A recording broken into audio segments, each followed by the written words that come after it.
Republican-controlled House of Representatives, in an effort to alleviate the effects of the the Great Depression, passed the the tariff bill, the Hawley-Smoot Tariff Act, which raised or raised tariffs in an effort to collect more revenue for the federal government. Did it work? Anyone know the effects? It did not work, and the United States sank deeper into the Great Depression. But so we're going April 2nd. But very importantly, tomorrow tariffs 25% on Canada and 25% on Mexico, and that'll start.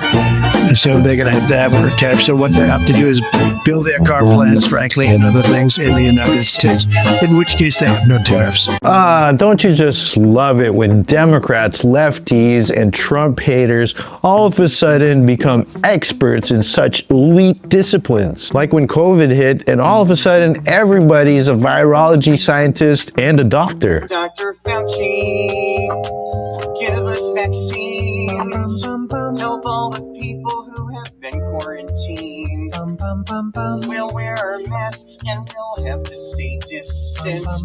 We'll wash our hands and we'll be more resistant. Or when all the lawfare was being waged against Donald Trump, all of a sudden everyone's a lawyer. It's obvious this is how our judicial system works, and so I feel like I'm glad it's kind of over. It's not that shocking. Yeah, he's a clown. What do you expect from a clown? No, I don't think by any of that. They've done investigations. It seems like, and there's trails. There's these past lawyers of saying like, hey, this isn't the guy for us. So a witch hunt, but a witch hunt for what though? He seems like he's guilty of everything. So this doesn't change your mind? Nah, hell no. Trump 2025. Today we have another one of those moments, courtesy of our Trump-hating brothers and sisters on the left. You see, Trump just announced the huge 25% tariffs to Canada and Mexico and 10% to China. I love them. China. I have to have my China. China, because China.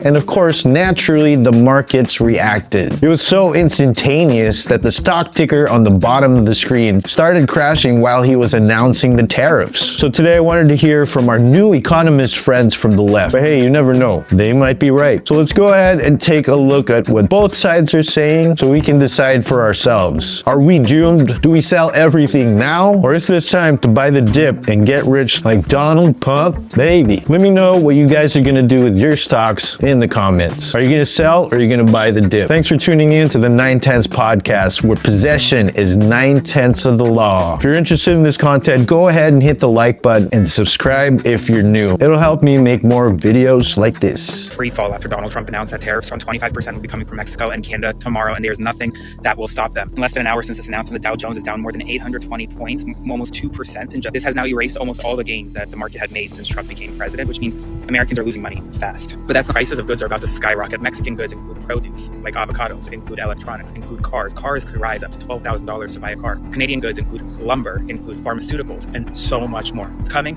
fast, and you need to be aware, and I will continue to report as much information as we get when we get it, but right now the market is falling. Well, I feel like I could respond to that a little bit. Yes, prices will rise, because if Canada and Mexico haven't shipped production into the USA, they will be slapped with 25% tariff. That is true. That means whoever's buying these products will be paying 25% more for everything. It's not the companies that are actually going to be paying the money, it's actually the consumers. But what this guy failed to say in his video is that, yes, there will be some short-term pain, but in order for those companies to continue to have the same kind of profits they have, they would eventually have to move production into the United States. That is the goal of the tariff. So in my opinion, yes, there will be some short-term pain, but the long-term gain is that most of these products will now be made in the USA. It's not going to be instantaneous, definitely. How can you start everything just like that? How can you start production of all these products in the USA just like that? It's going to take a little bit of time. That's my opinion. But in the long run, when all these products are made in the USA, I believe that we're going to have more jobs, stronger economy, a better living wage, and a stronger currency. Tristan Snell says tariffs up,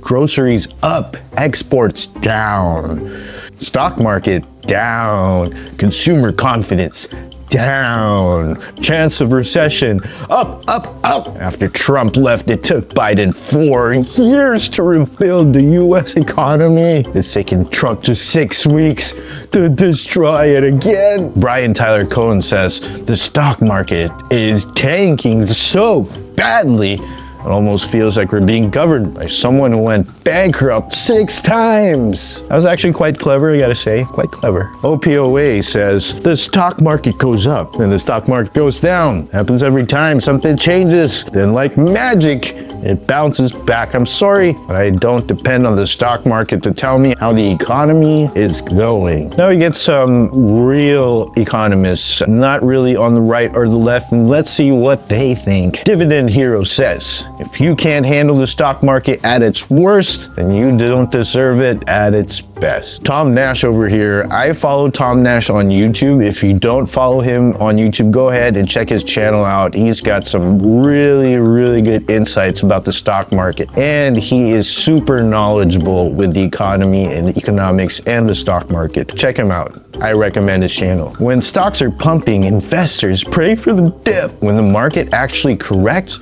everyone's a philosopher contemplating the meaning of life. And here's a classic video from Peter Lynch, who was from Fidelity Investments. This really explains how the ebbs and flows of the stock market go. Study history. And history is the important thing you learn from. What you learn from history is the market goes down. It goes down a lot. The math is simple. There's been 93 years a century. This is easy to do. The market's had 50 declines of 10% or more. So 50 declines in 93 years. About once every 2 years, the market falls 10%. We call it a correction. That means that's a euphemism for losing a lot of money rapidly. We call it a correction. And so 50 declines in 93 years, about once every 2 years, the market falls 10%. Of those 50 declines, 15 have been 25% or more. That's known as a bear market. We've had 15 declines in 93 years. So every 6 years, the market's going to have a 25% decline. That's all you need to know. You need to know the market's going to go down sometime. If you're not ready for that, you should own stocks. And it's good when it happens. If you like a stock at 14 and it goes to 6, that's great. You understand the company, you look at the balance sheet, they're doing fine. You're hoping to get to 22 with it. 14 to 22 is terrific. 6 to 22 is exceptional. So you take advantage of these declines. They're going to happen. No one knows when they're going to happen. That right there, folks, is the strategy called buying the dip. For example, let's take a look at the good old S&P 500. If you look at the 1 day, we are definitely in the red. But if you zoom out a little bit, let's see 5 days from now. Still in the red. 1 month, still in the red. 6 months, though, we're in the green. So if you look at this chart right here, it's going up and then down, up and then down, up and then down, up and down everywhere, up and down. We were at the peak right here, which was February 19th, and now we've crashed down to here. Okay, so let's zoom out 1 year, and as you see, we're still in the green. And if you come back down to May over here, it went down. That was a pretty big crash right there.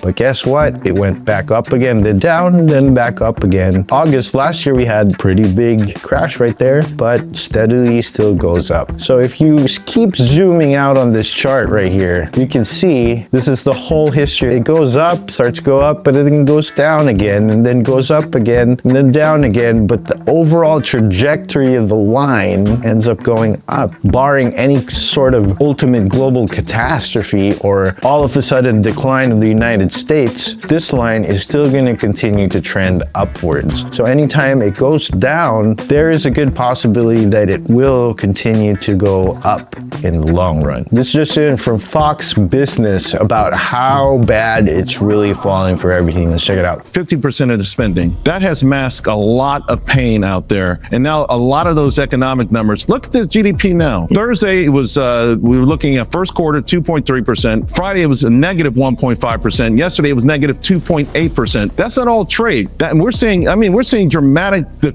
just free falls. Now, some of this is early in the first quarter, but this is scary stuff. So there's a lot more going on, a lot more substantial things going on besides tariffs, because listen, this is soft data. They haven't hit yet.